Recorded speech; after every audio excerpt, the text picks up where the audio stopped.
White people hate BEE because it makes black people owners. These wise words from Gwede Mantasha, the Minister for Minerals in South Africa. Mantasha said that under apartheid government, black people were seen as instruments in mining rather than as employees. He said we were not regarded as humans at the time. We were not regarded as employees. We were not regarded as people who could participate in the economy. Really? I must have missed something here. Certainly the National Party was not fair or just in its treatment of South Africa's population, but I thought the problem is black folks were only viewed as domestic and farmhands. After all, Beckett Sele famously told us that, "I'm not the goddamn boy." So, but then again, Dr. Zwelin Mkhize, a South African-born member of parliament, got his primary school, his secondary school, and his tertiary education in South Africa, attended medical school in South Africa, did his residency in South Africa, and practiced medicine in South Africa. After apartheid? No, during apartheid. So how in the world does that happen if black folks are only viewed the way that Mantasha claims?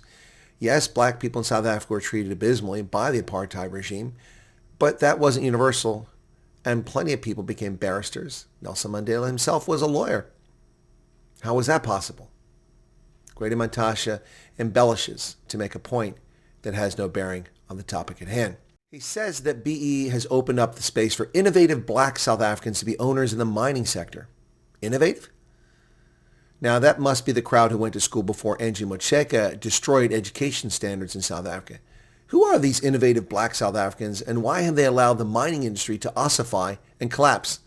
I mean, if they're so innovative, why isn't South Africa's mining sector cutting edge and world class instead of 20th century? Coal mining is 80% owned and managed by black South Africans. More than 50% of manganese mining is owned and managed by black people. And? So what? Both of those sectors are a mess. Shall we attribute that to the owners being black? Or should we be honest and admit that the dark cloud of BEE, the absence of capital investment, and corruption have significantly harmed the mining industry in South Africa?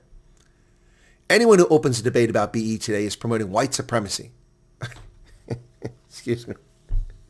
So, oh my gosh, this constant retort of race. These people are obsessed by race. So having a conversation about the corrupt patronage that occurs as a consequence of BE makes a person a white supremacist? Racist much there, Gwede? He added that white-dominated parties like the Freedom Front Plus and the Democratic Alliance hate black economic empowerment. Well, of course they hate BE. What rational person would like it? It's morally bankrupt, financial suicide, and it's unconstitutional. Not to mention it violates the Universal Declaration of Human Rights. Why would anybody support BE unless they're a racist or a pig trying to eat at the trough?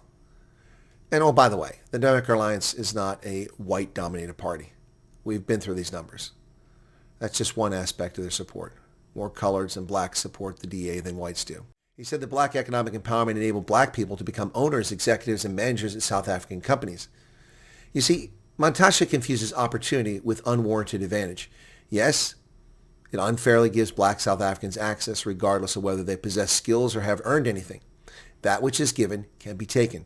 That which is earned is moral and legitimate. He said those who promote white supremacy and regard blacks as inherently inferior hate black economic empowerment. See how he did that and he turned that around. But what planet is this guy living on? Who? Name them and offer evidence of your claim there, Myron. The only thing inherently inferior is the ANC approach to macroeconomics. Skin color has nothing to do with it. Stupidity has everything to do with it. And ideology. He said they hate BE because it's changing what they were built on. They are dependent on white capacity.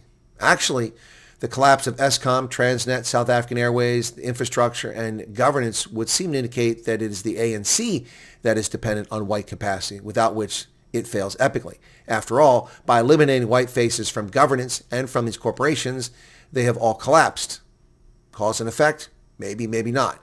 But if anyone's dependent on white capacity, whatever the hell that is, it's the ANC. Now, the Free Market Foundation's David Ansara, a frequent guest in this program, has stated that BE costs the South African economy about 300 billion rand per year. That's a total of 5 trillion in lost economic activity since the policy began. He added that black poverty has worsened during the period when black economic empowerment has been at its strongest. And he's correct. There are 3 times the number of black South Africans living in abject poverty in 2025 as when the ANC took over in 1994. Ansara highlighted the black economic empowerment only enriches a small group of politically connected elites. This is a feature, not a bug of the policy. It's intentional. It's intended to enrich the caters. That's exactly what it's supposed to do, cater enrichment. And that's why it exists. After all, as Michel Arong famously said, it's our turn to eat. Gwede Mantasha is pushing racism. Why? Because it's the only thing he has to talk about. The mining sector is a disaster. It's a failure. And it's a failure because it's been handed over to unqualified, illegitimate owners who have no business in mining and simply fleece and drain the system of its lifeblood of capital. That's the bottom line here. It has nothing to do with race, except for the fact that the ANC is using race as a tool to enrich its friends and its partners. And there you have it. Cater enrichment. That's what it's all about. What say you, South Africa? Mzansi. Cheers.